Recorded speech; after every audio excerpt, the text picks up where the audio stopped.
Oke, assalamualaikum warahmatullahi wabarakatuh. Selamat siang semuanya. Kita tunggu dulu dari medical untuk join ya. Jadi pada siang hari ini kita akan membicarakan tentang vaksin anak pada era pandemi. Jadi mungkin ibu-ibu banyak yang galau, bingung mau vaksinkan anaknya tapi ragu-ragu, takut-takut gitu. Nanti kita langsung bicara dengan Dokter Septria, spesialis anak dari medical clinic. Nih udah ada request dari medical clinic, kita ini ya, kita accept. Halo, assalamualaikum. Waalaikumsalam. Ini dokter anaknya Khair, dokter Satria. Gimana kabarnya, Dok? Alhamdulillah. Apa kabar, Ibu Ita? Alhamdulillah baik juga. Lagi praktek?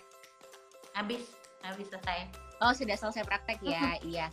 Nah, pada siang hari ini kita kan mau bahas tentang vaksin anak di era pandemi nih, Dok. Jadi udah dari kemarin, termasuk saya sendiri, termasuk teman-teman online, ibu-ibu online tuh suka pada DM tanya gimana kira-kira kalau misalkan kita mau vaksin anak nih, harus ditundakah, harus sesuai waktu, harus tepat waktu, tapi pada bingung, pada takut harus ke rumah sakit, harus kemana dan lain sebagainya. Dan kemarin saya juga sempat sharing ya bahwa anak saya kalau sakit dan kalau vaksin di Dokter Setria di medical clinic, karena ya emang enaknya karena nggak harus ke rumah sakit, jadi nggak parno dengan segala COVID atau apapun yang ada. Nah, nanti kita akan bahas lebih lanjut. Kemarin juga saya udah bikin Q&A box, jadi ada beberapa pertanyaan yang nanti bisa kita diskusikan. Terus juga teman-teman atau ibu-ibu online yang mau langsung tanya, bisa banget langsung tanya di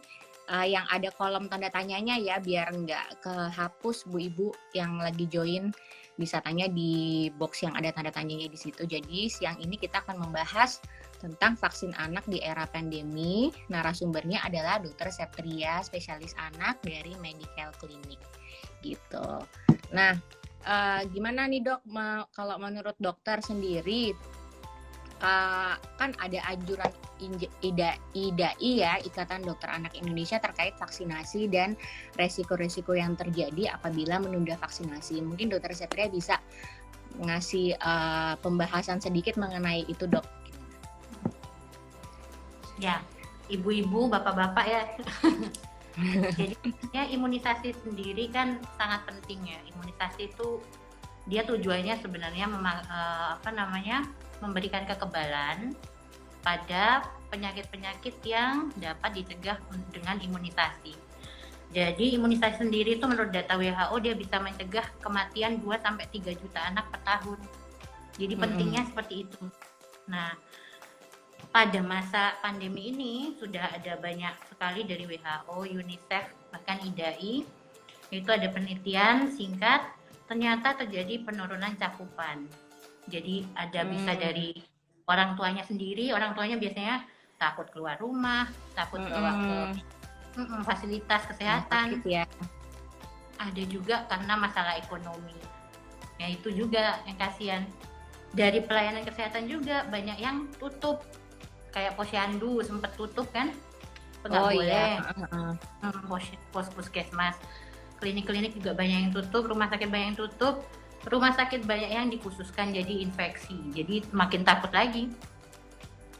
Akhirnya ibu-ibu ya jadi takut ya, rumah sakitnya khusus infeksi, semua takut malah anaknya tertular kan. Jadi kadang mereka memilih untuk menunda vaksinasi. Nah, hal-hal seperti itu yang kayaknya kita perlu tahu nih, harusnya ditunda tetap atau gimana gitu ya. Termasuk tenaga kesehatan juga, kemarin sempat kekurangan APD, akhirnya nggak buka kan.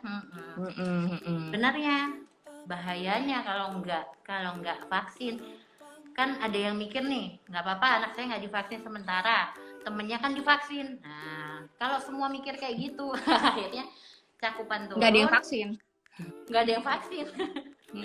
Akan terjadi KLB yang sekarang sudah mau KLB itu adalah campak dan difteri. Oh gitu. Berapa KLB bahkan di dunia, itu yang bahaya. Tuh. Bahkan kalau sudah kan anak-anak otomatis malah dimasukkan ke rumah sakit, malah Justru masalah kan harusnya kita malah menghindari itu ya, gimana caranya supaya anak nggak sakit dan nggak harus ke rumah sakit untuk dirawat gitu ya. Ya Terus, mengurangi. ya silakan dok. Terus seandainya misalnya nih ada ibu-ibu mau vaksin, ada tidak sih dok katakan vaksin yang nggak boleh ditunda atau vaksin yang masih boleh ditunda selama berapa lama, kira-kira seperti itu. Ada pertanyaan gitu juga ke Q&A box saya yang kemarin sempat saya share gitu. Jadi mungkin mereka bisa, ada yang parno banget kan meskipun udah dikasih tahu. Coba vaksinnya kalau memang takut ke rumah sakit ya bisa di klinik atau ke dokter praktek. Tapi kadang mereka tetap ragu. Jadi merasa ada nggak sih sebenarnya vaksin yang sebenarnya masih boleh ditunda nih sampai berapa lama penundaannya. Tapi ada yang sebaiknya sih nggak ditunda gitu. Sebetulnya ada nggak sih dok? Iya, sebenarnya pada dasarnya tidak perlu menunda jika tidak ada kontraindikasi. Nah, ada beberapa vaksin yang diwajibkan sampai umur 18 bulan. Nah, itu kalau bisa ya wajib. Jadi tidak sesuai dengan jadwal ya. Sesuai jadwal. Cuman yang dilakukan penundaan itu tergantung dari anaknya. Sekarang kan apalagi Surabaya sudah jadi zona yang merah hitam lore-lore. Iya. Itu ada, kalau kemarin kan istilahnya ada ODP, PDP, sekarang kan diganti dengan suspek dan confirm. Nah, anak-anak yang beberapa anak, kalau dia kontak erat atau dulu dibilang OTG, atau anak dengan gejala, yaitu demam dan atau batuk pilek saja, nah itu sebenarnya dulu sebelumnya itu bukan kontraindikasi, tapi sekarang sebaiknya ditunda minimal 14 hari setelah gejalanya sembuh. Oh gitu. Atau kalau mau dikonfirm dulu, kalau dengan hasil swab pemeriksaan negatif, ya. Swab dulu. Kalau swabnya negatif ya monggo saja, sebaiknya diberikan. Oh oke. Jadi jadi itu sesuatu yang baru sih yang saya juga baru tahu ya. Jadi memang sebaiknya dikonfirm dengan pemeriksaan ya untuk memastikan apakah anak tersebut confirm COVID atau enggak. Kalau misalkan confirm ditunda pasti ya dok ya, harus confirm ditunda sampai gejala walaupun tidak confirm, atau sekarang kan banyak orang tua tidak mau anaknya swab misalnya, tidak apa-apa dilakukan. Misalnya anaknya gejala ringan saja, misalnya demam atau batuk pilek, dia boleh, tapi juga tunda setelah gejalanya selesai ditambah 14 hari baru bisa imunisasi. Gitu. Gejala selesai plus 14 hari ya dok ya. Soalnya juga kan kalau dia satu rumah dengan confirm. Confirm dulu baru apalagi ada gejala sembuh 14 hari baru diimunisasi. Dari imunisasi. Tapi enggak sebenarnya imunisasi itu kan kalau saya pernah baca di mana ya lupa. Intinya tuh ya kalaupun terlambat ya lebih baik tetap dilakukan daripada enggak sama sekali gitu kan prinsipnya. Iya ya dok ya. Namanya catch up immunization. Jadi ada ada banyak, hampir semua imunisasi itu bisa catch up, kecuali ada beberapa seperti rotavirus, HIV itu nggak bisa catch up setelah umur beberapa. Jadi tergantung. Jadi harus tepat waktu. Oke, harus tepat waktu ya kalau untuk imunisasi seperti itu. Nah, ada tips nggak sih dok? Gimana supaya ibu-ibu yang lagi nonton atau yang lagi galau ini, yang nanti mungkin akan share juga ya di story, yang mau vaksin anaknya supaya mereka yakin betul gitu bahwa aman kok, atau harus bagaimana misalnya membawa anak ketika vaksin, bahkan cara gendong aja waktu itu pernah ada yang tanya gitu. Saya kan dokter kulit jadi nggak terlalu ngerti ya, jadi cuma bilang ya hadapin aja ke badan, gimana caranya supaya nggak terekspos dengan yang di luar, contohnya seperti itu. Terus kemudian kalau saya pernah baca kan, bahkan mereka bilang apa dipakein masker ya dok. Kalau saya pernah baca, kalau nggak salah kalau di bawah 2 tahun kan tidak dianjurkan menggunakan masker. Nah, ada tips-tips nggak dok gimana supaya ibu-ibu tuh yakin gitu untuk tetap memvaksinkan anaknya di era pandemi seperti sekarang ini? Kalau Ikatan Dokter Anak Indonesia itu ada beberapa guidance. Jadi untuk guidance untuk tempat imunisasi dan juga untuk orang tua yang membawa. Kalau orang tua yang membawa ya terapkan aja PHBS, dia physical distancing, dia harus nanti kalau di ruang tunggu juga bedakan beri jarak 1 sampai 2 meter. Terus anak-anak yang sudah bisa lari, nah itu dijaga. Terus anak-anak betul kalau kurang dari 2 tahun dia tidak ada rekomendasi untuk masker karena dia relatif kekurangan oksigen, jadi hipoksia ringan, sehingga dan dia nggak bisa ngomong ya. Dikhawatirkan dia bisa mengganggu tumbuh kembangnya. Jadi bisa pakai face shield misalnya, dan tapi yang bawa tetap pakai masker, cuci tangan sering-sering, itu saja. Sementara untuk syaratnya di tempat-tempat yang imunisasi itu juga harus dibedakan antara anak sakit dengan ruang tunggunya harus beda, atau harinya dibedakan anak sakit dan vaksin. Terus jadi memang lebih baik kayaknya mencari yang klinik atau rumah sakit yang betul-betul membedakan hari vaksin dengan hari anak sakit ya. Soalnya kalaupun ruang tunggu dibedakan rasanya tetap ada resiko kan. Sedang kalau hari yang dibedakan menurut saya sih lebih aman ya kayaknya kalau dikhususkan seperti itu. Di tempat klinik juga harus ada tempat cuci tangan, physical distancingnya, ruang tunggunya juga harus ada. Jadi kalau mau aman, insya Allah aman kalau kita benar-benar menjaga itu tadi, pakai masker, cuci tangan, anaknya yang sudah besar dijaga, itu saja. Jadi tetap ya dok, intinya rekomendasi IDAI tetap tidak menunda vaksin ya meskipun di era pandemi ini ya. Karena memang ya sesuai dengan rekomendasinya seperti itu ya kalau nggak salah. Nah ada rekomendasi vaksinasi pada masa pandemi sesuai anjuran Kemenkes itu ya dok. Betul. Jadi itu sama aja. Intinya ya tetap harus vaksin, tidak ditunda. Tetap aja. Yang ditunda hanya jika dia kontraindikasi yang ikut COVID ini, kayak suspek atau kontak erat atau bahkan positif, yaitu harus ditunda. Itu tadi ya. Jadi kalau positif, mengingatkan lagi untuk ibu-ibu, kalau positif atau ada kontak erat, terus apalagi bergejala ya dok, betul ya? Bergejala ataupun tidak bergejala tapi kontak. Misalnya kontak yang terakhir itu adalah gejala atau tidak gejala, dia kontak erat dengan confirm positif. Jadi kontak eratnya itu bisa dibilang kontak fisik atau satu ruangan selama 2-14 hari pasiennya positif. Jadi misalnya kita ketemuan dengan guru daycare misalnya, gurunya positif, anak ini satu ruangan, terus besoknya dia positif, ya itu tunda dulu sampai ya positif 14 hari. Sampai positif ini sembuh. Sampai tapi ada kewajiban untuk harus di rapid atau swab dulu sebelum vaksin dok?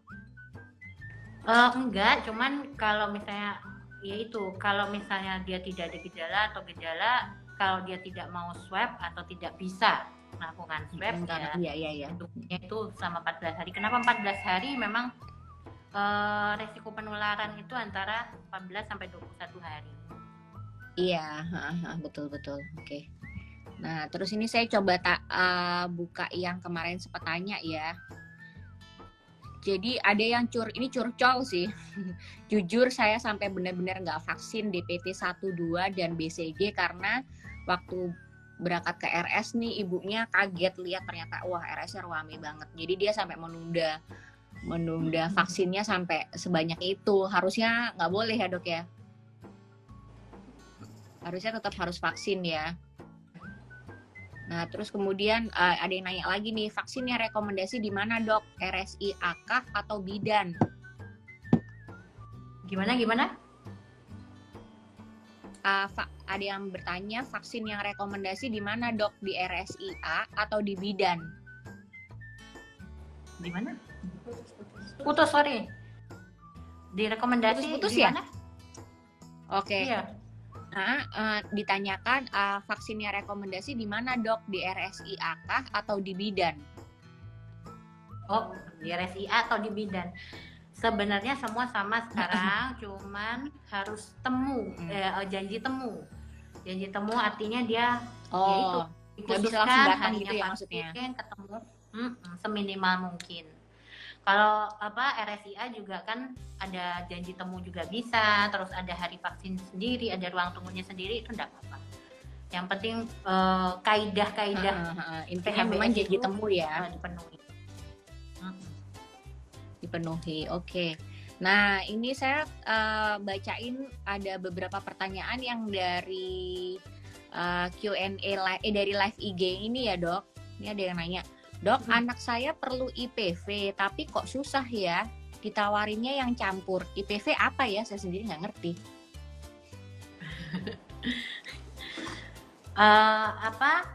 Jadi gini, ada beberapa vaksin yang sekarang lagi karena pandemi itu, karena COVID ini kan gejala-gejalanya hampir sama dengan influenza, dengan pneumonia. Nah, jadi vaksin-vaksin IPV itu adalah vaksin yang mencegah pneumonia gitu. Jadi kalau nggak campur juga bisa. Ada gitu.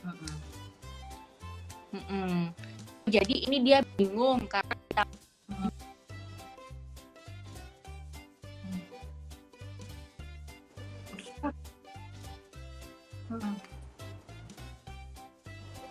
putus.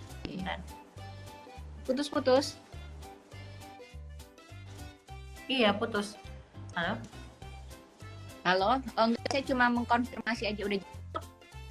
Coba ya, saya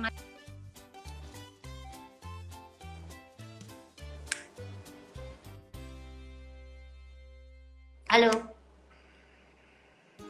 Tes. Jelas nggak, Dok? Udah. Oke. Udah. Nah, untuk vaksin IPV sendiri, jadi vaksin polio itu kan ada yang IPV ini kan untuk polio, tapi polio yang IPV itu polio, ya ampun, saya nggak tahu ya. Nah, polio yang suntik. Kalau polio suntik memang persediaan yang IPV saja sendiri itu memang susah gitu. Jadi memang ada yang kumpul, tapi ada IPV sendiri ada. Nah, kalau misalnya sekarang kalau sudah tetes 3 kali, sebaiknya memang ditambah IPV suntik 1 kali. Tapi kalau misalnya yang campur ya nggak apa-apa, ditambahkan pada saat dia DPT yang ketiga. Pada saat salah satu DPT itu dikombokan dengan IPV 1 kali saja. Setelah itu kalau misalnya dia hanya 1 kali saja ya nggak apa-apa. Jadi mudah-mudahan lebih jelas ya. Oke, Bu Amira _BWZ mudah-mudahan menjawab pertanyaannya. Terus kemudian ada yang nanya lagi, Dok, bedanya vaksin Pentabio dan Hexasim apa ya? Kalau untuk bayi 4 bulan prefer yang mana? Semuanya sama sebenarnya, ada Pentabio, itu kan merek saja. Pentabio dari mana, Infantric Hexa dari mana, Hexasim dari mana. Pabrik lah ya, Dok, ya, merek ya. Cuman dia memang combo untuk difteri, pertusis tetanos, hepatitis B, HIV. Jadi 6. Kalau di puskesmas biasanya pelayanan kesehatan dasarnya adanya Pentabio. Tapi kalau di yang lain tuh kan yang baru-baru dari merek berbeda, biasanya ada di klinik dan rumah sakit. Oke, terus ini juga ada yang nanya, tadi udah dibahas sih sebenarnya Bu Amira. Dia nanya perlu nggak, Dok, pakai face shield? Tergantung anaknya usia berapa ya. Kalau misalkan di bawah 2 tahun memang tidak dianjurkan menggunakan masker karena bisa hipoksia atau kekurangan oksigen. Tetapi kalau anaknya mau pakai face shield ya lebih baik gitu ya, Dok. Baik. Karena kan bisa melindungi dari droplet. Iya. Tapi ya kalau anak yang sudah besar ya yang paling wajib adalah masker. Kalau iya anak di atas 2 tahun ya dok ya, memang wajib menggunakan masker. Karena memang face shield itu sebetulnya kan tambahan ya. Kalaupun kita sebagai orang dewasa menggunakan face shield juga tetap harus menggunakan masker kan. Karena tetap ada celah di bagian atas dan di bagian bawah. Oke, saya coba buka lagi pertanyaan. Untuk usia 6 bulan, apa saja ya dok vaksinnya dan apa dampaknya jika terlambat? Jadi kalau vaksin itu semuanya kalau terlambat, jadi dia kenapa kok vaksin itu diberikan ada beberapa dosis, itu kan supaya efek protektifnya itu tetap stabil. Jadi kalau misalnya terlambat, agak sebentar saja, nggak sampai berapa bulan, berapa tahun, sebenarnya efek protektifnya bagus, nggak apa-apa dilanjutkan saja. Tapi kalau misalnya sudah terlambat lama ya efek protektifnya bisa turun sehingga dia bisa terkena penyakit yang harusnya bisa dicegah tersebut gitu.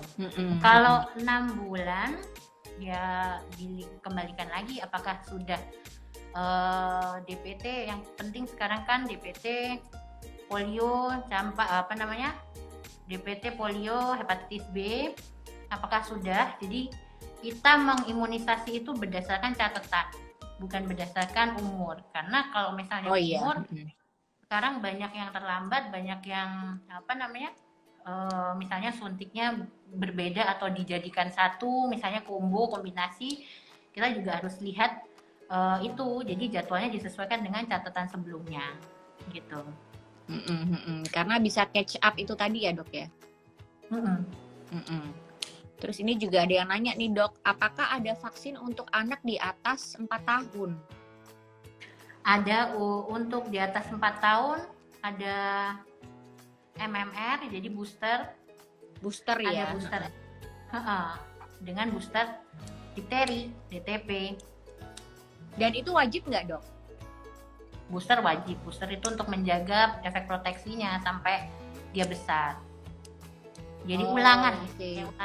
Iya. Jadi wajib ya. Maksudnya kan kadang-kadang dipikir booster udah deh nggak usah aja gitu. Mungkin dipikir itu jadi pilihan gitu, boleh iya boleh enggak gitu. Tapi sebetulnya harusnya wajib ya. Ya. Karena saya tuh sebenarnya yang paling wajib sekarang adalah anak kurang dari 18 bulan tuh benar-benar harus diproteksi. Karena mereka adalah usia high risk-nya mereka kurang dari 18 bulan. Nah, ini juga ada nanya, dok, setelah usia 18 bulan selesai, dilanjutkan di bulan Agustus imunisasi rubella, apakah wajib, dok?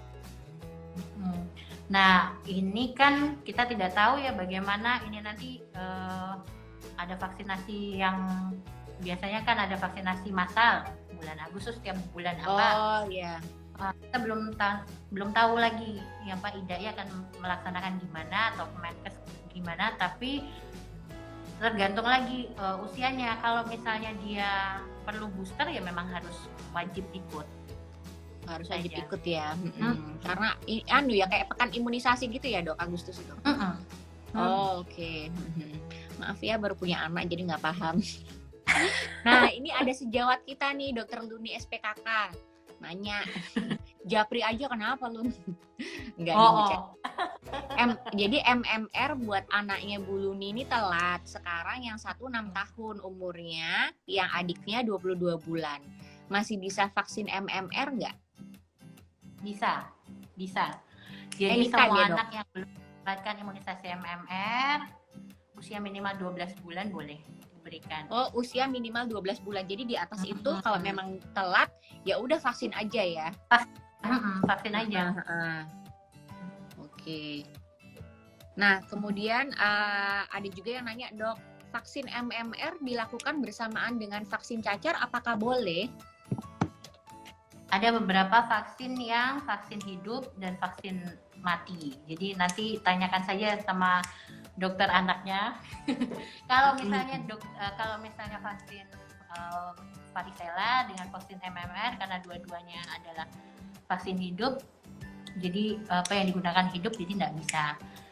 Jadi tidak boleh berbarengan. Vaksin hidup dan hidup tidak boleh berbarengan ya.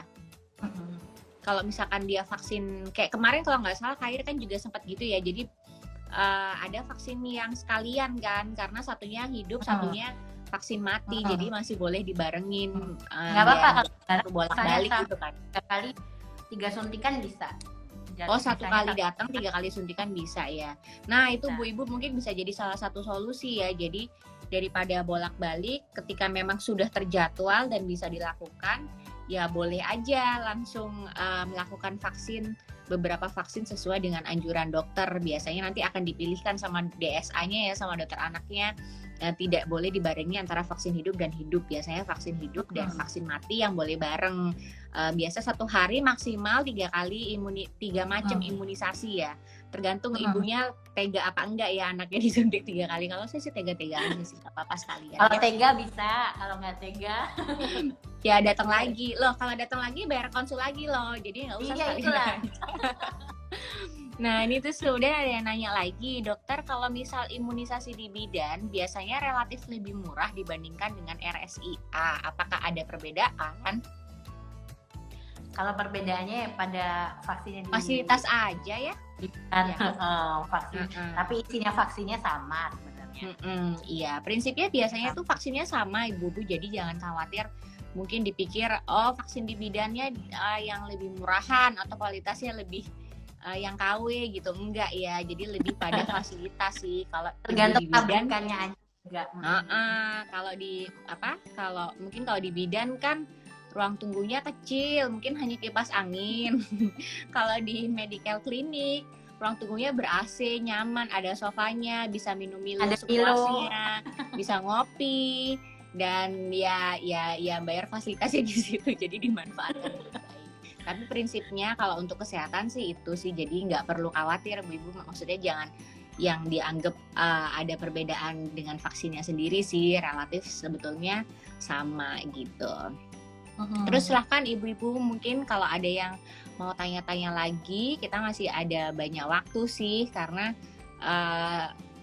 kegalauan ibu-ibu online ini juga cukup banyak ya, mau vaksinkan anaknya takut ketularan COVID, nggak divaksinkan takut ketularan dari penyakit lain yang akibat nggak divaksin. Soalnya saya tuh pernah baca akun-akun yang menyebalkan itu loh, tahu kan tuh? Terus ada pernyataan begini, waktu itu sebenarnya ngomongin vaksin COVID, sini kita sekalian ngobrol ya sambil kita tunggu ada pertanyaan lain dari ibu-ibu yang lain. Ngomongin vaksin COVID sih sebetulnya, cuma kemudian saya jadi menyambungkan dengan vaksin untuk anak-anak. Masa ada yang ngomong gini, loh tapi kan zaman Nabi Muhammad nggak ada vaksin, Nabi Muhammad sehat-sehat aja tuh, katanya gitu. Gimana menurut Septria? Sehat karena sebelah-sebelahnya dia divaksin semua, itu yang namanya herd immunity. Iya, tapi gitu ya. Jadi herd immunity itu harus sekitar 80-90% semua anak sekitarnya divaksin, baru dia ikut kebal. Iya setuju. Kalau nasibnya dia memang dia tidak kena penyakit dan suatu ketika dia kena penyakit dia akan bisa lebih berat, itu yang berbahaya. Iya benar. Jadi kan kemarin sempat beredar cukup banyak ya dengan istilah herd immunity pada COVID itu. Memang akhirnya orang salah tangkap, padahal ketika saya baca lebih lanjut, herd immunity itu adalah suatu term ketika vaksinnya sudah ada. Padahal sekarang kan vaksinnya belum ada. Jadi sebetulnya istilah herd immunity yang digonggongkan oleh pemerintah nanti kita mau ke arah sana itu nggak tepat gitu kan. Karena yang ada malah seperti membuat kematian massal, bukan herd immunity yang sesungguhnya karena vaksinnya belum ada. Nah ini kita langsung ke pertanyaan lagi Dokter Evi. Jadi ada yang bertanya, kalau anak saya usia 1,5 tahun tapi belum sempat campak di usia sekarang, apa tetap harus vaksin campak atau langsung dengan MMR, Dok?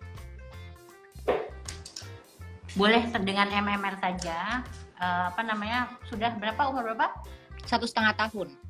1,5 tahun. Jawabannya sama dengan tadi. Kalau di atas 12 bulan bisa langsung MMR saja. MMR atau MMR. Oh, jadi campaknya nggak usah langsung MMR gitu ya? Oh, oke. Jadi langsung vaksin MMR-nya aja tanpa harus vaksin campak ya. Jadi prinsipnya memang ya dokter anak tuh hebat ya, harus menghafalkan semua jadwal dari vaksin. Enggak kok, ada ginian. Oh iya sih ya, nggak perlu dihafal sebenarnya ya, tinggal lihat tabel. Dan itu sebenarnya ada mungkin bisa di-sharing punyanya Dok. Ikatan Dokter Anak Indonesia kalau ibu mau ikut Primaku namanya. Nah, Primaku. itu yang mau saya tadi tanya. Bener. Jadi penting banget buat ibu-ibu untuk punya aplikasi itu ya. Ya. Jadi tahu jadwal vaksin, terus kemudian bahkan tumbuh kembang juga kan. Jadi untuk anak usia segini itu harusnya sudah bisa apa. Terus kemudian apa stimulasi yang bisa dilakukan untuk anak usia sekian gitu. Jadi nggak melulu hanya vaksinasi aja. Primaku ya Dok ya? Primaku kalau untuk dokter anak, Prima Pro. Kalau untuk ibu-ibu, orang tua, Primaku.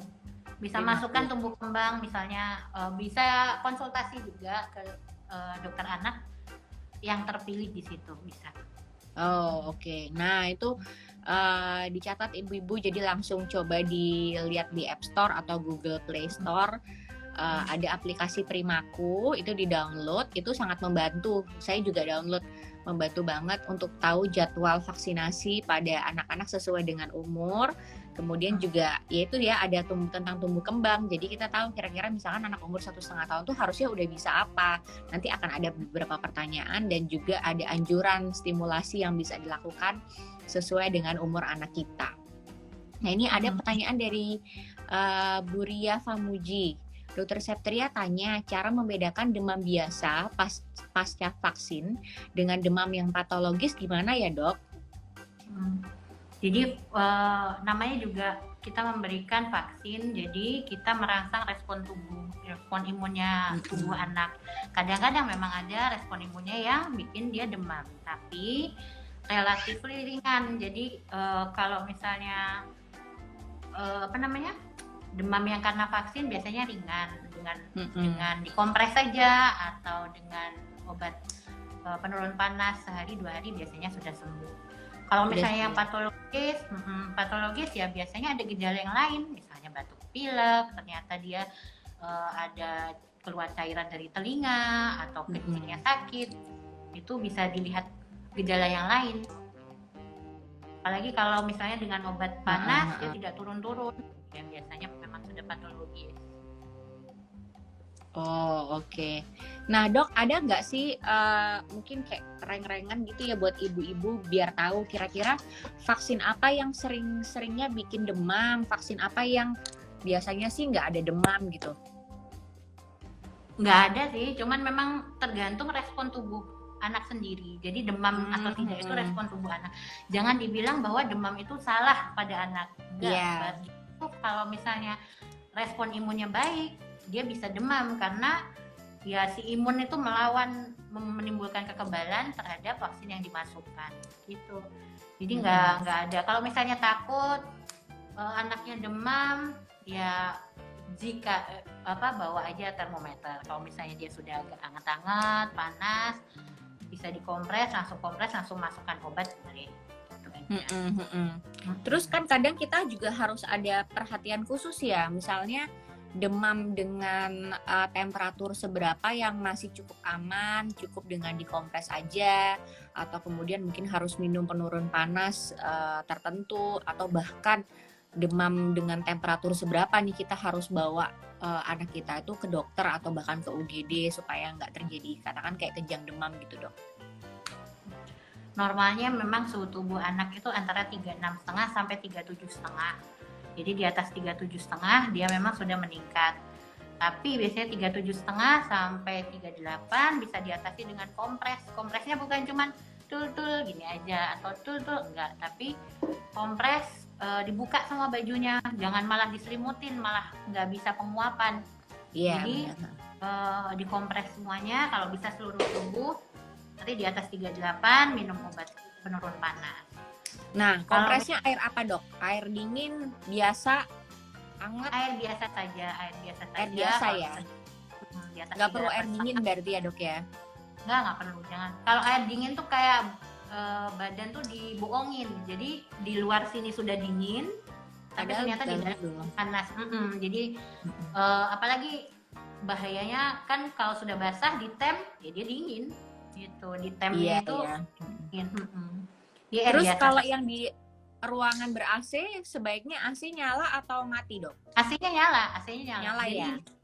Intinya adalah penguapan. Jadi panas yang di dalam tubuh anak diuapkan, dikeluarkan. Gitu. Oke. Nah, ini ada juga pertanyaan dari Ibu Puspita Dia Hardiani. Dok mau tanya, kalau seandainya pasca vaksin anaknya nggak demam, apakah imun anaknya berarti tidak bereaksi terhadap vaksinnya? Terus apakah akan timbul kekebalan tubuhnya? Enggak juga, itu kan sekali lagi tergantung pada anaknya. Tapi kalau masing-masing anak berbeda ya. Contoh Khair juga nggak jarang banget kayaknya demam, hanya sekali tiap berapa kali vaksin. Iya. Jadi nggak harus ya Bu. Masukkan kan intinya kita merangsang tubuh untuk membentuk antibodi terhadap penyakit tersebut. Jadi masing-masing respon anak berbeda. Jadi bukan berarti kalau nggak demam maka vaksinnya nggak bereaksi, Ibu Puspita. Jadi tetap sebenarnya vaksinnya bereaksi. Jadi akan timbul kekebalan pada tubuhnya. Tapi memang respon tubuh satu anak dan lainnya itu pasti berbeda-beda. Jadi nggak ada masalah kok dengan itu. Nah, ini kemudian ada tanya lagi Ibu ASTRDPP. Ketika anak panas, lebih baik dikompres atau menggunakan bye-bye fever? Merek nih. Bye-bye fever itu isinya apa ya? Saya juga nggak tahu. Apa ya, kayak mentol-mentol gitu kayaknya. Nah, kalau saya bye-bye fever itu isinya sugesti. Iya kayaknya ya. Jadi isinya bye-bye fever itu sugesti. Ya boleh aja lah dikasih, tapi terus jangan nggak dikompres, tetap dikompres. Kalau misalnya mau dikasih untuk dingin-dingin ya boleh ditempel. Tapi paling bagus ya dikompres. Saya setuju sih, soalnya memang pertama nempelin bye-bye fever tuh anak tuh nggak selalu mau, kadang dicopot-copot. Terus ketika saya lihat komposisinya kalau nggak salah memang mentol, jadi dia mungkin ya membuat sensasi dingin aja, tapi ya rasanya sih efektivitasnya juga jadi agak diragukan ya. Penguapan, sebanyak mungkin penguapannya. Dan apalagi memang anjurannya mengkompres itu kan tidak hanya di bagian dahi, tetapi sebaiknya sih di ketiak juga ya Dok, di ketiak, di inguinal, di badan juga ya dikompres. Dan kita kan nggak mungkin nempelin bye-bye fevernya di banyak tempat gitu. Jadi selain lebih murah kompres ya memang lebih efektif kompres ya. Nah terus kemudian ada yang nanya lagi nih Ibu Budi, Ibu apa Bapak ya? Ya antara itulah. Anak saya imunisasi mungkin ya. Anak saya imunisasi BCG tapi kok tidak muncul bekas. Sementara anak tetangga saya keluar luka. Bagaimana itu Dok? Nah ini kayaknya pertanyaan bagus sih. Iya nggak apa-apa. Jadi tidak perlu diulang juga. Memang BCG itu responnya lokal. Jadi memang sering sekali di situ timbul abses atau nanti bahkan sampai borok kan, sampai luka banget gitu. Ya. Jadi yang kadang-kadang itu membuat ibu-ibu khawatir, takut kenapa-napa. Karena saya sering bukan sering sih, beberapa kali dapat konsulan ke saya, ke SPKK dengan anak yang habis vaksin BCG terus timbul borok. Tapi ketika diberikan pengertian bahwa memang seperti itu dan itu wajar, akhirnya mereka paham. Dan ini malah kebalikannya ya, dia malah tidak muncul bekas ya. Nggak apa-apa Pak atau Bu ya, ini nggak apa-apa Pak. Jadi nggak usah khawatir. Dan nggak perlu diulang ya Dok? Nggak usah. Kalau sudah BCG sekali saja sekali. Karena kan kadang tuh kita kalau itu kayak penanda soalnya BCG itu. Melihatnya selalu di lengan kan, ada bekasnya apa enggak? Oh ya udah BCG. Kadang-kadang mungkin ibu atau Bapak Budi tuh jadi khawatir karena mungkin takutnya ketika periksa ke dokter atau apa kok bekasnya nggak ada gitu ya. Tapi ya itu ya sebetulnya nggak apa-apa, dan tidak perlu diulang. Jadi nggak masalah, lagi-lagi karena ya respon tubuh masing-masing anak itu pastinya berbeda-beda. Jadi ada yang divaksin dia timbul demam, ada yang nggak timbul demam sama sekali. Terus ada yang imun BCG ini dia muncul bekas, tapi ada juga yang tidak muncul bekas. Tapi prinsipnya kalau memang sudah divaksin ya insya Allah dia tetap timbul kekebalan pada tubuhnya sendiri gitu. Jadi nggak perlu khawatir. Terus mungkin ada yang mau ditambahkan Dokter Septria untuk ini ada yang silakan. Ada yang tanya lewat Japri. Japri ya. Umur 5 bulan seharusnya IPV, ternyata kosong. Polio tetes lengkap, sekarang usia sudah 7 bulan dan 2 bulan lagi vaksin campak. Boleh tidak vaksin usia 7 bulan? Boleh, jadi IPV boleh diberikan sebagai pelengkap yang oral itu tadi.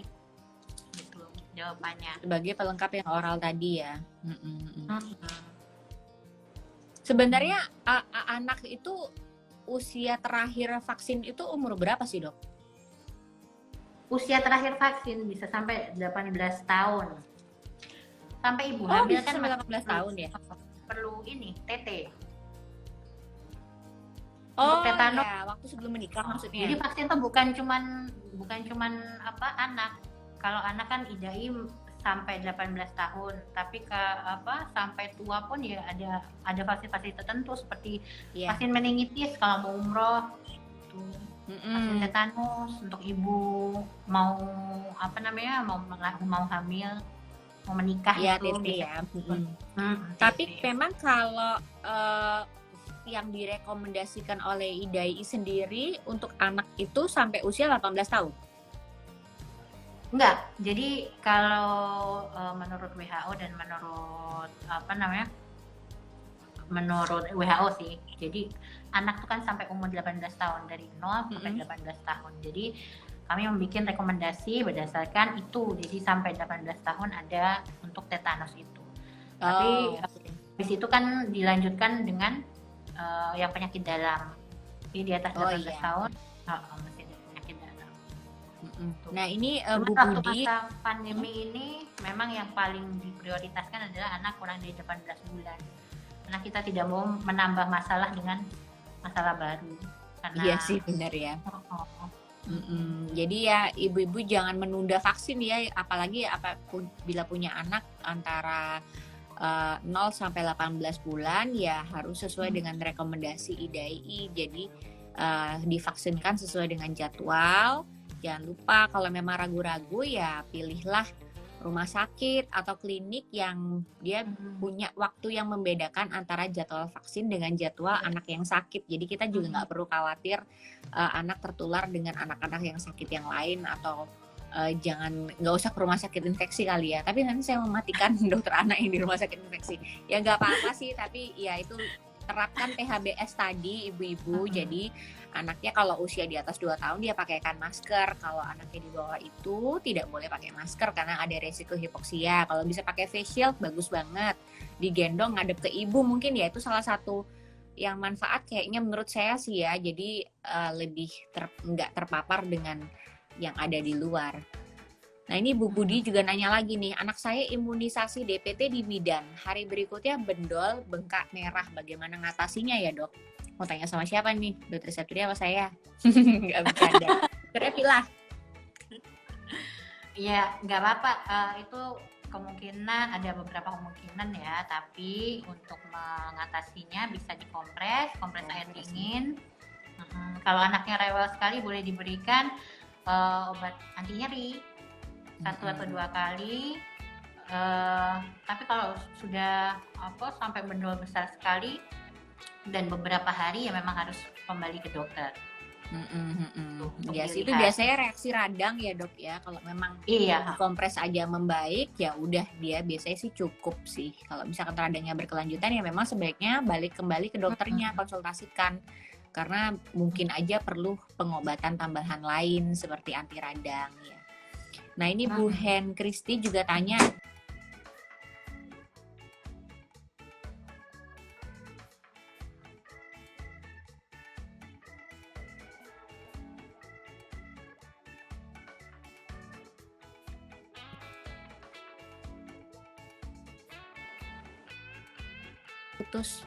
Keputus ya?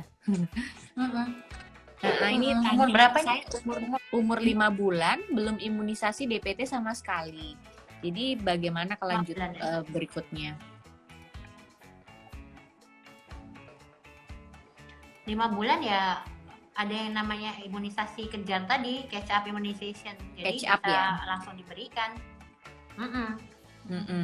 Ya langsung aja yang ya paling Bu. yang paling bahaya ini yang menanti KLB itu adalah campak, difteri. Jadi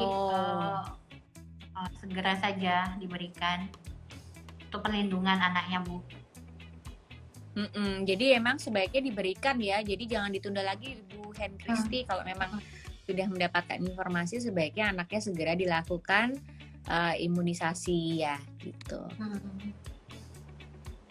Oke, mungkin ada lagi tambahan dari Dokter Septria. Kayaknya penjelasannya sudah cukup jelas ya. Jadi prinsipnya sih utamanya memang kita nggak sebaiknya tidak menunda vaksinasi. Orang tua sudah pintar-pintar, sudah bisa browsing segala macam. Browsingnya kalau bisa cari tempat yang benar-benar memberikan ilmu yang bermanfaat, bukan googling asal googling. Kalau misalnya blogspot segala macam kan bahaya. Jadi cari yang misalnya dari Ikatan Dokter Anak Indonesia atau dari WHO atau dari UNICEF. Jadi mereka benar-benar tahu mana yang benar, mana yang salah. Itu saja. Kalau cari selebgram, influencer juga harus yang benar ya, Dok. Yang sesuai dengan anjuran Ikatan Dokter Anak Indonesia. Enggak, maksudnya nyindir yang ngasih madu di bawah 1 tahun. Enggak bercanda. Boleh. Iya. Jadi memang benar sih, karena sekarang itu akses informasi itu kan tidak terbatas ya. Jadi semua bisa di googling, semua bisa dicari dari sosial media, dari internet. Jadi kadang-kadang ibu-ibu online tuh mungkin agak tersesat dengan informasi-informasi yang ada. Jadi betul saran saya, ya kalau googling misalkan tentang vaksinasi, ya coba lihat di IG-nya. Ada nggak sih IG-nya IDAI? Kalau Perdoski kan ada kan pasti ya. Iya, IG. Jadi browsing atau lihat di IG-nya IDAI. Terus bisa juga tadi sarannya Dokter Eti juga sudah menyampaikan, download aja Primaku. Aplikasi Primaku tuh sangat bermanfaat menurut saya sih, karena di situ sudah ada jadwal, sudah ada informasi-informasi yang memang valid, karena yang membuat adalah dokter-dokter spesialis anak.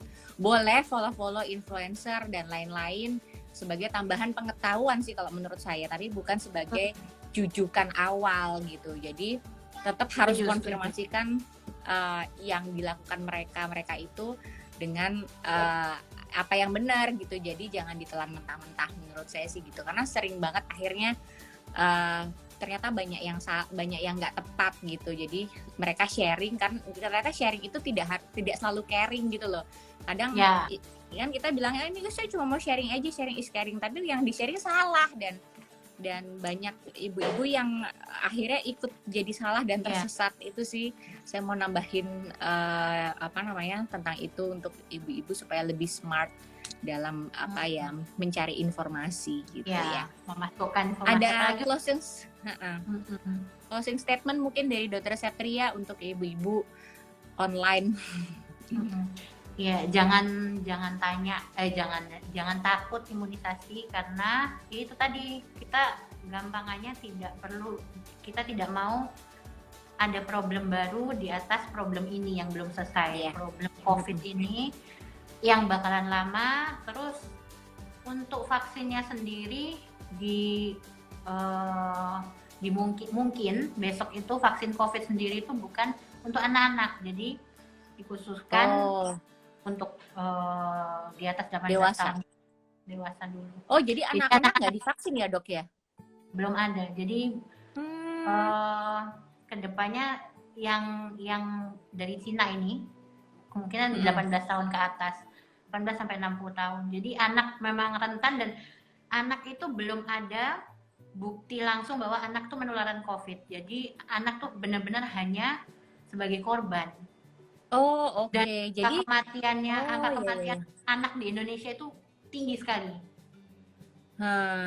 Tinggi sekali karena anak Indonesia jarang ada imunisasi, karena penyakit penyertanya banyak, gizinya jelek. Jadi intinya, ayo malah justru pada saat di rumah saja begini tuh nutrisinya digeber, imunisasinya dilengkapi, supaya nggak kena lah.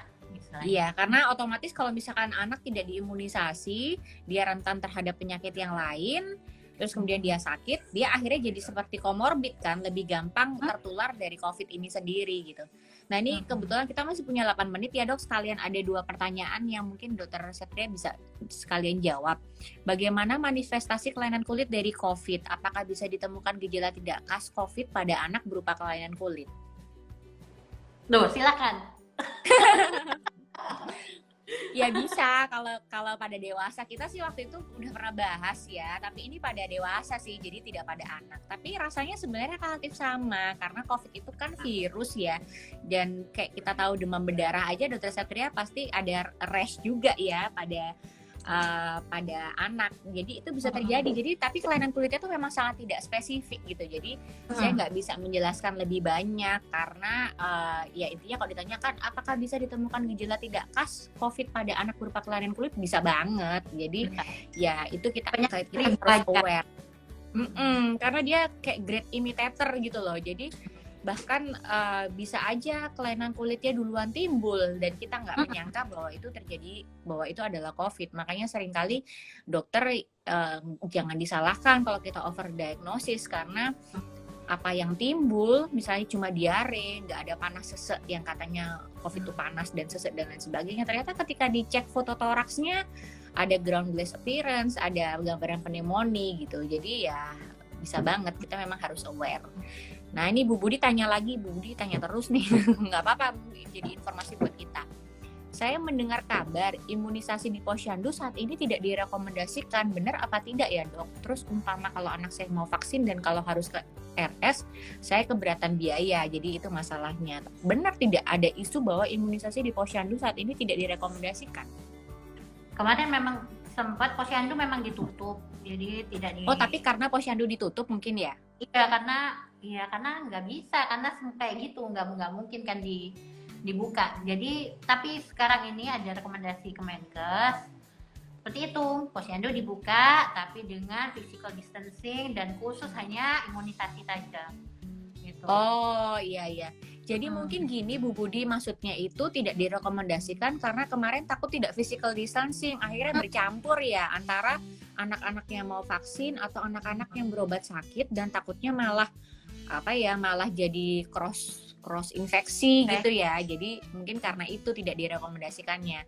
Tapi kayaknya saat ini sudah dibuka kembali menurut Kemenkes, jadi sebenarnya boleh kok ya vaksin di posyandu lagi, apalagi dengan ada jalan lain, ketemuan, jadi janji temu saja, janji temu dengan petugas kesehatan, apakah mereka ke rumah atau ibu yang pergi ke misalnya posyandu pada saat itu dibuka. Jadi ada bisa dua arah lah, nggak bukan suatu alasan untuk menunda vaksin. Ya mudah-mudahan itu bisa menjelaskan ya Bu Budi, bahwa ya itu mungkin kemarin, tapi bukan karena alasan kualitas vaksin yang jelas, tapi karena lebih pada pengaturan jadwal dan lain sebagainya. Jadi ya itu tadi mungkin salah satu sarannya bisa melakukan janji temu dengan petugas kesehatan yang ada di posyandu dan mencari informasi lebih lanjut gitu. Saya rasa itu ya. Saya tambahkan satu lagi, lupa tadi. Monggo. Jadi yang sekarang sangat direkomendasikan vaksin flu ya, karena jarang sekali ada yang vaksin flu. Vaksin flu bisa diberikan pada anak di atas 6 bulan. Kenapa kok vaksin flu ini sekarang direkomendasikan? Karena COVID ini penyakit menyerupai flu, jadi gejalanya dengan demam, batuk pilek. Kalau misalnya takutnya kalau dia kena flu dijadikan COVID atau sebaliknya gitu, atau terjadi koinfeksi. Jadi kalau misalnya rekomendasinya adalah vaksin flu mulai sekarang. Vaksin flu nanti kurang dari 9 tahun dia diulang dulu 1 bulan, jadi sekarang 1 bulan lagi, terus tiap tahun jadi nggak tiap berapa bulan, enggak, jadi tiap tahun ulangannya. Tapi Tuh jadi rekomendasi sekarang kalau bisa, meskipun anak kayaknya sesuai jadwal sudah selesai vaksin semua, kalau bisa dilakukan vaksin flu itu jadi vaksin tambahan gitu ya dok ya, apalagi dalam era pandemi COVID seperti saat ini ya, jadi bisa jadi suatu pilihan dan diulang terus setiap tahun. Diulang setiap tahun karena proteksinya kayak booster gitu berarti ya. Iya, proteksinya memang segitu 1 tahun. Oh, oke. Berarti bisa sampai dewasa sebetulnya ya? Bisa. Semua vaksin dewasa Iya, iya. juga ada, vaksin flu sama aja. Vaksin flu, kayaknya pernah Yang baca bahasannya Dokter Domi di mana ya? Lupa saya. Saya kayaknya sempat membahas tentang vaksin flu gitu deh. Iya. Vaksin flu Oke, kalau gitu. wajib lah. Iya, mudah-mudahan bermanfaat buat semua ibu-ibu online hari ini yang ikut dengerin. Nanti juga insya Allah akan saya share juga di IGTV, jadi bisa ditonton lagi buat yang nggak sempat lihat ya, bahwa intinya prinsipnya vaksin pada anak meskipun di era pandemi ini tidak boleh ditunda. Jadi tetap lakukan vaksin sesuai dengan jadwal, karena ya kita mencegah supaya tidak terjadi penyakit pada anak kita sendiri. Nah, gimana caranya supaya aman? Tadi sudah banyak penjelasannya ya. Kita bisa melakukan PHBS pada saat lakukan vaksin, entah di rumah sakit, di posyandu atau di klinik. Bisa mencari yang jadwalnya dibedakan antara jadwal vaksin dan jadwal anak sakit supaya lebih aman gitu. Terima kasih banyak Dokter Septria atas informasinya untuk ibu-ibu online. Terima kasih untuk Medical Clinic yang sudah memfasilitasi obrolan yang sangat bermanfaat ini untuk ibu-ibu yang semua yang nonton, dan harapannya mudah-mudahan kita semua selalu dalam lindungan Allah, dalam keadaan sehat. Amin. Tidak tertular penyakit COVID atau bahkan penyakit yang lainnya. Dan apalagi mungkin Dokter Evi yang mau ditambahkan, itu dari saya. Itu aja deh. Oke, kalau gitu. Mungkin kita akan bertemu Dok, jadi saya jadi kepikiran untuk memvaksinkan influenza, vaksin flu untuk Khair, tapi entah sama kapan varicella loh Khair. Varicella belum ya? Belum. Oh iya ya. Oke, baiklah. Oke, terima kasih sudah diingatkan. Sampai ketemu Dokter Septria, sampai ketemu ibu-ibu online semua yang sudah hadir. Assalamualaikum warahmatullahi wabarakatuh. Salam warahmatullahi wabarakatuh.